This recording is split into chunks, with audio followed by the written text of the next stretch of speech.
अस्सलाम वालेकुम नाज़रीन, धरती टाइम सां गॾु आहियां अब्दुल अज़ीज़ जतोई। मुल्क की सियासी सूरत हाल इंतहाई गणती जोगी है। मईशत तबाह ऐं पोरियत माण्हू बुखू काटण ते मजबूर आहिनि।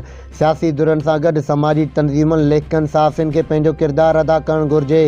अहिड़े ख़्यालनि जो इज़हार मुस्लिम लीग नून जे अॻवान कादिर बख़्श कलमती अवामी प्रेस क्लब में मेट दी प्रेस कॉन्फ्रेंस का खिताब कंदे कयो। उन मौके ते हुन अवामी प्रेस क्लब मलीर जी नई चूंडियल बॉडी के मुबारकबाद पेश कई ऐं मुबारकबाद ॾींदे उमेद ज़ाहिर कई त कराची शहर में बुनियादी सहूलतूं ऐं इंसानी हक़नि खां महरूम धरती धणियुनि जो ज़िलो मलीर केतिरनि ई मसइलनि जे वर चढ़ियल आहे।